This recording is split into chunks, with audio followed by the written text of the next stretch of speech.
حیدرآباد کے Nehru zoological park میں ایک گینڈے جسے پریما کے نام سے جانا جاتا ہے کی سالگرہ بڑے شاندار طریقے سے منائی گئی۔ اس تقریب میں گجرات کے ونتارا چڑیا گھر کے ڈائریکٹر برج کشور گپتا نے بطور مہمان خصوصی شرکت کی۔ نہرو زولوجیکل پارک کے کیوریٹر وسنت اور پارک کے عملے نے مہمان کا پرتپاک استقبال کیا۔ پریما کے لیے خصوصی طور پر پھلوں اور سبزیوں سے بنا ہوا 5 کلو وزنی جمبو کیک تیار کیا گیا جو اسے کھانے کے لیے پیش کیا گیا۔ حکام کے مطابق حیدرآباد کے نہرو زولوجیکل پارک میں اس وقت ایک سینگ والے 5 ہندوستانی نسل کے گینڈے موجود ہیں۔ یہ تقریب پارک میں جانوروں کی دیکھ بھال اور ان کے تحفظ کی اہمیت کو اجاگر کرتی ہے۔ دونوں تلگو ریاستوں تلنگانہ اور آندھرا پردیش میں سنکرانتی تہوار کے موقع پر پرائیویٹ ٹریولز آپریٹرز کی جانب سے کرایوں میں منمانی اضافے نے مسافروں کو شدید پریشانی میں مبتلا کر دیا ہے۔ مسافروں کا الزام ہے کہ ریلوے RTC کی جانب سے تہوار سے محض 20 دن قبل خصوصی ٹرینوں اور بسوں کا اعلان کیے جانے کے باعث یہ صورتحال پیدا ہوتی ہے جس کا فائدہ پرائیویٹ ٹریولز مالکین اٹھا رہے ہیں۔ حیدرآباد سے آندھرا پردیش جانے والے مسافروں کو ان دنوں کھلے عام لوٹا جا رہا ہے اور وہ محکمہ ٹرانسپورٹ کے حکام پر آنکھیں بند کرنے کا الزام عائد کر رہے ہیں۔ جنوری کی 9 سے 12 تاریخ کے دوران کرایوں میں غیر معمولی اضافہ دیکھنے میں آیا ہے، جہاں حیدرآباد سے وشاکھاپٹنم تک RTC کی بس کا ٹکٹ تقریباً 1880 روپے ہے، وہیں نجی نان سلیپر بسوں میں یہ کرایہ 5000 روپے تک اور سلیپر کوچز میں 6000 روپے سے بھی تجاوز کر چکا ہے۔ مسافر شکایت کر رہے ہیں کہ تہوار کے نام پر ہوائی جہاز کے کرایوں سے بھی زیادہ رقم وصول کی جا رہی ہے جو کہ عام کرایوں سے 2 سے 3 گنا زیادہ ہے۔ مسافروں نے حکام سے پرزور اپیل کی کہ وہ ایسے ٹریول آپریٹرز کے اس استحصال کو روکنے کے لیے فوری کارروائی کریں اور ریلوے RTC کو ہدایت دیں کہ وہ خصوصی سروسز کا اعلان بہت پہلے کریں۔ تلنگانہ میں ایک بڑا سائبر دھوکہ دہی کا معاملہ منظر عام پر آیا جس میں حیدرآباد کے ایک ڈاکٹر کو سرمایہ کاری کے نام پر تقریباً 14 کروڑ روپے سے محروم کر دیا گیا۔ تفصیلات کے مطابق ایک خاتون نے خود کو مونیکا مادھون کے نام سے فیس بک پر متعارف کراتے ہوئے ڈاکٹر سے دوستی کی اور ایک جعلی ٹریڈنگ ویب سائٹ کا لنک بھیجا۔ بڑے منافع کی لالچ دے کر انہوں نے ڈاکٹر کو بھاری رقم جمع کرانے پر آمادہ کیا اور بعد میں رقم نکالنے کے لیے ٹیکسز ادا کرنے کا بہانہ بنایا۔ بار بار دباؤ ڈالے جانے کے بعد ڈاکٹر نے لاکھوں نہیں بلکہ کروڑوں روپے ٹیکس کے نام پر ادا کر دیے، لیکن پھر بھی اس کے اکاؤنٹ میں کوئی رقم منتقل نہیں ہوئی تو اسے دھوکہ دہی کا احساس ہوا۔ متاثرہ ڈاکٹر نے فوری طور پر سائبر سیکورٹی بیورو سے شکایت درج کرائی جس کے بعد پولیس نے معاملے کی تحقیقات شروع کر دی ہیں۔ سائبر پولیس نے عوام کو دوبارہ خبردار کیا ہے کہ ایسے آن لائن سرمایہ کاری کے جال میں پھنس کر اپنی محنت کی کمائی سے ہاتھ نہ دھو بیٹھیں۔ تلنگانہ کے نظام آباد ضلع کے رگھوٹلا منڈل کے ڈون چندا گاؤں سے تعلق رکھنے والے سافٹ ویئر انجینئر سری کانت نے مبینہ طور پر عشق میں ناکامی کے باعث زہریلی دوا پی کر خودکشی کر لی۔ اطلاعات کے مطابق سری کانت گزشتہ 6 سال سے ایک لڑکی سے محبت کر رہا تھا، تاہم لڑکی کے والدین اس رشتے کے لیے رضامند نہیں تھے اور انہوں نے لڑکی کا رشتہ کسی دوسرے شخص سے طے کر دیا۔ اس صورتحال سے دل برداشت ہو کر سری کانت نے انتہائی اقدام کرتے زہر پی لیا۔ اسے تشویشناک حالت میں اسپتال منتقل کیا گیا مگر دوران علاج آج اس کی موت واقع ہو گئی۔ انجینئر سری کانت کی موت کی اطلاع پر رشتہ داروں میں غم غصہ پھیل گیا۔ اہل خانہ اور عزیز و قاریب نے لاش کو پولیس کی گاڑی کی چھت پر رکھ کر زبردست احتجاج کیا اور پولیس سے مطالبہ کیا کہ لڑکی کے والدین کے خلاف کارروائی کی جائے۔ کرناٹک میں وزیر اعلیٰ کے عہدے پر جاری تنازع کے درمیان نائب وزیر اعلیٰ DK شیو کمار ہفتے کی صبح وزیر اعلیٰ سدھارامیا کی رہائش گاہ پر ناشتہ کرنے پہنچے۔ مانا جا رہا ہے کہ دونوں رہنما اس موقع پر تنازع کو حل کرنے پر بات کریں گے۔ کانگریس ہائی کمان نے دونوں کو خود اس معاملے کو حل کرنے کو کہا تھا۔ اس کے بعد سدھارامیا نے شیو کمار کو ناشتے پر مدعو کیا۔ پارٹی قیادت نے کہا کہ معاملات کو حل کرتے وقت اور افہام و تفہیم پر غور کیا جائے گا۔ Leader of opposition Rahul Gandhi کے خلاف جاری ہتک عزت کے مقدمے میں MP MLA کی عدالت میں ایک CD پیش کی گئی۔ CD چلائی گئی تو خالی نکلی، اس میں کوئی مواد موجود نہیں تھا۔ راہل گاندھی پر الزام ہے کہ لندن میں ایک تقریر کے دوران راہل گاندھی نے ونائک دامودر ساورکر کے بارے میں متنازعہ تبصرہ کیا تھا۔ جمعیت علماء ہند کے سربراہ مولانا محمود مدنی نے بھوپال میں تقریب میں لفظ جہاد پر اٹھنے والے سوالات پر اعتراض کیا۔ جمعیت علماء ہند کی نیشنل گورنر باڈی میٹنگ میں انہوں نے کہا، اسلام اور مسلمانوں کے دشمنوں نے جہاد جیسے اسلام کے مقدس تصورات کو غلط استعمال، بد نظمی اور تشدد سے جڑے الفاظ میں بدل دیا ہے۔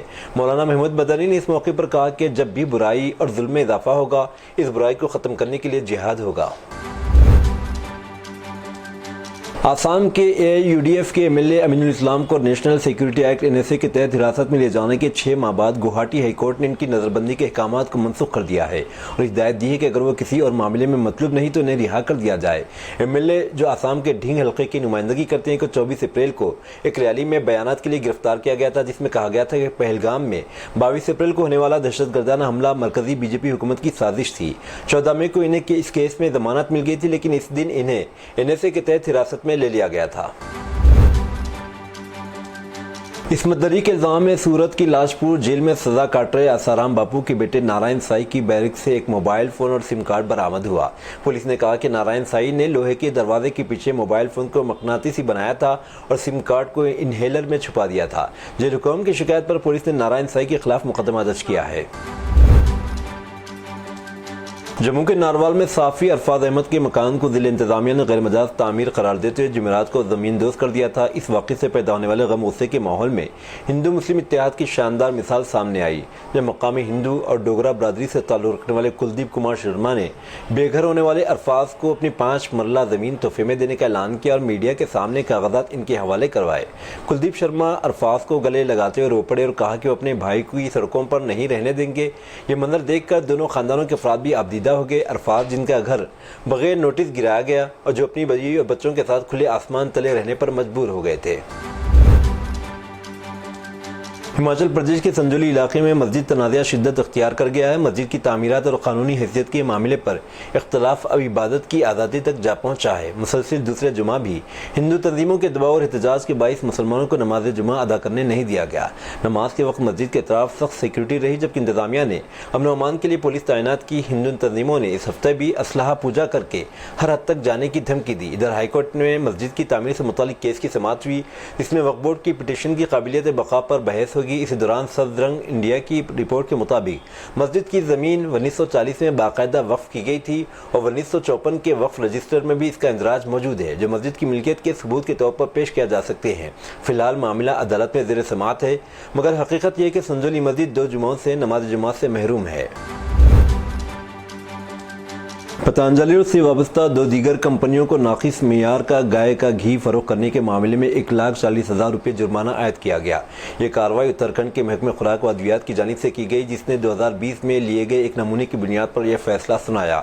رپورٹ کے مطابق محکمے کے اسسٹنٹ کمشنر آر کے شرما نے بتایا کہ یہ نمونہ معمول کی جانچ کے دوران پتورا گڑھ کے علاقے کسنی میں واقع کرن جنرل اسٹور سے حاصل کیا گیا تھا۔ آندھرا پردیش کے کرنول ضلع میں ہفتے کی صبح خوفناک سڑک حادثات پیش آیا، جس میں ایک ہی خاندان کے 5 افراد ہلاک ہو گئے۔ مرنے والوں میں باپ، بیٹی، داماد اور 2 نواسے شامل ہیں۔ یہ حادثہ مگنور حلقے کے کوٹیکال گاؤں کے قریب پیش آیا، جہاں 2 کاروں کے آمنے سامنے ٹکرانے سے سوئفٹ کار میں سوار 2 بچوں سمیت 5 افراد موقع پر ہلاک ہو گئے، جبکہ فارچونر میں سوار 4 دیگر زخمی ہوئے۔ زخمیوں کو علاج کے لیے ادونی منتقل کیا گیا۔ اطلاعات کے مطابق حادثے کے شکار افراد کرناٹک سے منترالیہ میں واقع سری راگھویندرا سوامی مٹھ کے درشن کے لیے جا رہے تھے کہ راستے میں کوٹیکال کے قریب ان کی گاڑیاں ایک دوسرے سے ٹکرا گئیں۔ آندھرا پردیش کی وشاکھاپٹنم میں واقع کنگ جارج اسپتال KGH میں آج آگ لگنے کا واقعہ پیش آیا۔ اطلاعات کے مطابق اسپتال کے کارڈیالوجی شعبے میں معمولی آگ بھڑک اٹھی۔ واقعے کی اطلاع ملتے فائر بریگیڈ عملہ فوری طور پر جائے وقوع پر پہنچا اور آگ پر قابو پانے کی کارروائی شروع کی۔ آگ کو بروقت بجھا دیا گیا، جس سے بڑا واقعہ ٹل گیا۔ اسپتال کے ڈاکٹروں اور عملے نے مریضوں کو فوری طور پر محفوظ مقامات پر منتقل کر دیا۔ خوش قسمتی سے اس واقعے میں کسی جانی نقصان کی اطلاع نہیں ملی، تاہم کارڈیالوجی شعبے میں موجود ٹیبلز اور کمپیوٹرز جل کر خاکستر ہو گئے۔ اسپتال کے عملے کے مطابق آگ لگنے کی وجہ معلوم کرنے کے لیے تحقیقات جاری ہیں۔ اسپتال کے سپرنٹینڈنٹ نے کہا کہ واقعے کی مکمل جانچ کے بعد تفصیلات میڈیا کے ساتھ شیئر کی جائیں گی۔ پولیس نے جائے وقوع پر پہنچ کر معائنہ کیا اور مقدمہ درج کر کے تحقیقات شروع کر دی۔ ہریانہ کے سرسا میں ایک سنسنی خیز واقعہ سامنے آیا، جن نوجوان نے اپنی ماں اور اس کے عاشق کو قتل کیا، پھر ان کی لاشیں تھانے لے گئے۔ بعد ازاں قاتل بیٹے نے پولیس سے لاشوں کو گاڑی سے باہر نکالنے کو کہا۔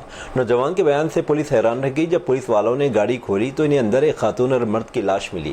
پولیس نے دونوں لاشوں کو قبضے میں لے کر پوسٹ مارٹم کے لیے سول اسپتال منتقل کر دیا۔ ملزم نوجوان کو گرفتار کر لیا گیا۔ پولیس حکام نے بتایا کہ دہلی سے وارانسی جانے والی ایک سلیپر بس میں جمعہ کو کانپور میں آگ لگ گئی، لیکن 2 پولیس اہلکاروں کی فوری کارروائی سے ایک بڑا سانحہ ٹل گیا۔ انہوں نے بتایا کہ 2 کانسٹیبلز کی قیادت میں ریسکیو آپریشن میں تمام 38 مسافروں کو گاڑی سے نکالا گیا۔ Deputy commissioner of police S Satya Gupta نے بتایا کہ یہ واقعہ صبح اس وقت پیش آیا جب بس کی چھت پر رکھے سامان سے دھواں اٹھنے لگا۔ انہوں نے بتایا کہ چند منٹوں میں آگ تیزی سے پھیل گئی، جس سے پوری بس کو اپنی لپیٹ میں لے لیا، جس سے خوف راز پھیل گیا۔ مسافر مدد کے لیے چیخ رہے تھے۔ ستیہ گپتا نے بتایا کہ بہت سے لوگ گھبراہٹ میں کھڑکیوں سے کودنے میں کامیاب ہو گئے، جبکہ کئی خواتین، بچے اور بوڑھے مسافر اندر پھنسے رہے۔